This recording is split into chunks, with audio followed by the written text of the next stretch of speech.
रमेशपुरम नाम के गांव में राधे मोहन और शिवा दो जिगरी यार रहते थे।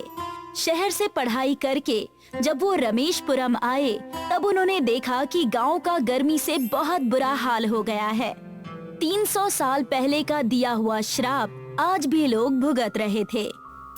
जब तक रमेशपुरम में कुछ अच्छाई नहीं होती, लोगों को यहाँ गर्मी से गुजरना ही पड़ेगा। गांव में सूखा आ जाएगा। गांव के लोग एक बूंद पानी के लिए तरसेंगे। देख रहा है शिवा, आज भी लोग इस गांव के उस श्राप से मुक्त नहीं हुए। वो पिछले जमींदारों की बात थी। उनके छल कपट से लोग आज भी यहाँ गर्मी से परेशान हैं। वही तो मैं भी देखकर यकीन नहीं कर पा रहा हूँ। ये तो सरासर अन्याय है इनके लिए। आखिर पुरखों की सजा ये बेचारे मासूम बच्चे कब तक भुगतते रहेंगे। गांव की दुर्दशा देखकर शिवा और राधे मोहन परेशान ही थे कि वहाँ पर उनके झुग्गी चाचा आ गए। आ गए तुम दोनों शैतान, इतने सालों बाद आए हो। जरूर मेरे लिए कुछ तोहफा लाए होगे। अरे आप अब तक हैं? हमें तो लगा कि परलोक सिधार गए होंगे। नालायक, अभी भी नहीं सुधरा। और आप ये इतने सारे बर्तन लेकर कहाँ जा रहे हैं? तुम्हें तो पता ही है बेटा, उस बरसों पहले श्राप की वजह से आज भी गांव में पानी की एक बूंद नहीं आती। इसलिए हम दूसरे गांव जाकर वहां पानी जमा करते हैं। झुग्गी चाचा अपने साथ उन्हें दूसरे गांव में लेकर गए। वहां पर जाकर उन्होंने देखा और रमेशपुरम के लोगों के लिए एक बड़ी सी सीमेंट की टंकी बनवाकर रखवा दी गई है, जिससे रमेशपुरम के लोग वहां से पानी लेकर अपने गांव जाते हैं। यह तो बहुत ही गंदा पानी है। इस पानी को आप सब पी रहे हैं। मुझसे ये सब देखा नहीं जा रहा। इस पानी को पीने से अच्छा है कि इंसान अपनी जान गंवा दे। हमारे पास कोई और रास्ता भी तो नहीं है। लाचार हैं पूरे गांव वाले। इसका समाधान क्या है? मैं अपने रमेशपुरम के वासियों को इस तरह पानी के लिए तड़पते हुए नहीं देख सकता। इसके लिए बहुत बड़ा तप करना होगा। उस जमींदार को बुलाकर सबके सामने माफी मांगनी होगी और ऊंची चोटी की कुलदेवी को हमें खुश करना होगा। शिवा और राधे मोहन ने जैसे ही ऊंची चोटी के कुल देवी को खुश करने की बात सुनी तो वो दोनों जप तप और कुल देवी को खुश करने के उपाय ढूंढते हुए उस पापी जमींदार के घर पहुंच गए। जमींदार साहब, हम आपके पास गांव की पुरानी पानी की समस्या को लेकर आए हैं। उम्मीद है कि आप हमारी बात सुनेंगे। मैं तुम दोनों को बचपन से ही जानता हूँ। अगर तुम्हारे पास इस चीज का समाधान है तो तुम बताना, मैं सब कुछ करने के लिए तैयार हूँ। हमारे साथ आपको भी ऊंची चोटी वाली कुलदेवी के मंदिर आना होगा और वहाँ जाकर तप करना होगा। जमींदार शिवा और राधे मोहन तीनों जप तप करने ऊंची चोटी के कुलदेवी के पास चले जाते हैं। वहाँ जाकर वो लोग जप तप करना शुरू करते हैं। हे देवी, मेरे पुरखों ने जो गलती की थी उसकी सजा मेरे आज के पूरे गांव वालों को मिल रही है। कृपा करे देवी, कृपा करे। तीनों ने पूरे एक दिन तक कुल देवी के लिए तप करके उन्हें खुश करने का प्रयास किया। पूरे एक दिन बीत जाने के बाद वहाँ पर कुल देवी प्रकट हुई और कहने लगी, आंखें खोलो वत्स, मैं तुम्हारे संपूर्ण गांव, प्रेम और अच्छे मन की वजह से प्रसन्न हुई हूँ। तुम्हारी मांगे तो मैं पूरी नहीं कर सकती, लेकिन एक आशीर्वाद इन दोनों लड़कों को दे सकती हूँ। हमारे गांव की समस्या का समाधान क्यों नहीं हो सकता देवी? तुम्हारे पूर्वजों को उन बुजुर्गों का श्राप लगा है। उनकी बद्दुआ सिर्फ गांव के लोगों को खुश करके ही ठीक की जा सकती है। लेकिन गांव के लोग खुश कैसे होंगे? यही तो समस्या है। उन्हें खुश करने के लिए कोई तो उपाय बताइए जिससे गांव के लोग खुश हो जाएं और उनकी ये पानी और बंजरपन की समस्या चली जाए।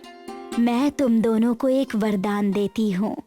इस मंदिर की मिट्टी को तुम दोनों जिस चीज पर भी रखोगे वो चीज बर्फ की हो जाएगी। इस मिट्टी को तुम दोनों को साथ में उठाकर उस चीज पर रखना होगा, लेकिन उस बर्फ को पिघलने में थोड़ी मुश्किल होगी। तथास्तु। रमेशपुरम की कुलदेवी ने बर्फ बनाने के उपाय उन्हें बता दिए थे। उस चीज से दोनों दोस्त परेशान थे और जमींदार से कहने लगे, जमींदार साहब, हम बर्फ से गांव वालों को कैसे खुश कर सकते हैं? शिवा ठीक कह रहा है, इसका कोई उपाय तो बताइए ना। गांव वासी कभी हवाई जहाज में नहीं बैठे हैं। आज ही मेरे दूर का मित्र अपने हवाई जहाज में बैठकर मुझसे मिलने आ रहा है। तुम चाहो तो अपने वरदानों का उपयोग कर सकते हो। ठीक वैसा ही हुआ। शिवा और राधे मोहन जमींदार के दोस्त के आने का इंतजार करने लगे। जैसे ही उन्होंने हवाई जहाज देखा, दोनों खुशी से पागल हो गए।